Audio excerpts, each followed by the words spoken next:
Chapter 2, Letting Yammer Go. When I told Twig she could watch TV the day of the cowboy incident, she stood on her desk and held up her hand to Yammer. He stepped onto her finger. As she climbed down, she touched his toes and the talons curled around her forefinger. I wish I had Yammer's feet, she said. Then I could sit on the teeny tiny branches of the apple tree. Suddenly, her brother Craig shouted, "Roadrunner's on!" Yammer loves Roadrunner, Twig said, and dashed to the TV in my bedroom. Yammer flapped his wings to keep his balance, and the two joined Twig's brothers, Craig and Luke, before the television. Luke, not quite four, patted the pillow next to him. "Put him here," he said. A chord of music sounded, lights flashed, and all eyes, particularly Yammer's, were riveted on the zany bird running on and off the screen. Second to Roadrunner was Yammer's love for the shower. He would fly into the bathroom when he heard one of us turn on the spray, sit on the top of the shower curtain rod to orient himself, and then drop into the puddles at our feet. Eyes half closed, he would joyfully flip the water up and onto his wings and dunk his breast until he was soaked. A wet screech owl is as helpless as an ant in an ant lion's trap. Having bathed, Yammer couldn't climb out of the tub. We would have to pick him up and put him on a towel to dry by the hot air vent. There was a perfectly satisfactory arrangement until we failed to tell a visitor about Yammer's passion. In the morning, unaware of his quiet presence, she showered, stepped out of the tub, and left him there. It was almost noon before we discovered him. Craig promptly put up a sign. "Please remove the owl after showering." It hung over the shower faucets for as long as Yammer lived with us. Yammer was devoted to Twig. He sat on her shoulder at breakfast, flew to her hand for food when she whistled for him, and roosted on the window curtain rod of her room when he was not watching TV. He did like Craig's train set, however. He had reason to. It moved like a garter snake. The tracks that Craig balanced on his big wooden blocks ran under the bed, then out across the floor, past the chest of drawers, over the main line, and back under the bed again. When Yammer heard the train start up, he would fly to the back of the chair in Craig's room. Crouched to drop on his prey, he watched the engine and cars ply the precarious route. The blocks would shudder as the little black locomotive swung around a curve or speedily crossed a ravine into the open stretch between the wall and the door. Yammer never struck his prey. The train was not the right size. Yammer was programmed to eat mice, insects, small snakes, and arthropods. The big owls, like the great horned, barred, and barn owls, pets of my childhood, might have pounced on Craig's trains, but not Yammer.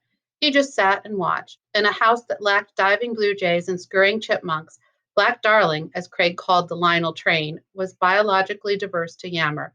His head fairly spun off his shoulders as his eyes followed the speeding engine around the room, under the bed, and out again.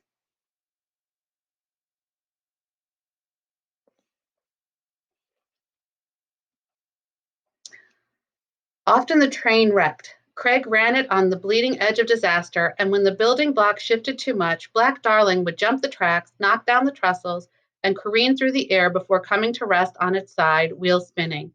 With every crash, Yammer took off for Craig's doorstop, where he would study the dead engine until its wheels stopped running, and then he would look away. When the train didn't move, it wasn't there. One evening, a screech owl's plaintive call of spring floated through our windows as we were going to sleep. The voice came from the spruce trees on the other side of the lane. The next day at breakfast, I put down my fork and leaned toward Twig, Craig, and Luke, smiling. They put down their forks and looked at me with that, "Oh boy, here it comes" expression on their faces. "It's time," I said. The eyes widened, the fingers tightened on the table edge, to set Yammer free. "No, no, no, no, no, no, no." The third voice in the round came in. "Don't let him go."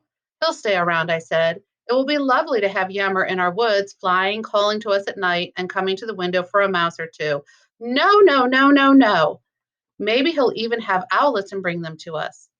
Silence as they thought about that. "I'm going to feed him on the windowsill of my bedroom for a few days," I said. "When he knows he can always get food there, I'll open the window and he'll fly off. I'll whistle and he'll come back." "No, no," said Twig, "he won't." "Yes, he will," I said. "Don't you remember Baboo, Twig?" "No," she said. "I was just born when we had Baboo." "Baboo was a great horned owl," I explained. She lived with us for 4 years at Vassar College, and then we let her go. Don't let Yammer go, said Twig. Baboo came back every evening to be fed, I went on. When she found a male great horned owl in the nearby woods graveyard, she moved off the campus and into the woods with him. They raised two owlets in an old crow's nest. No, no, shouted Luke and Craig. Don't let Yammer go, said Twig.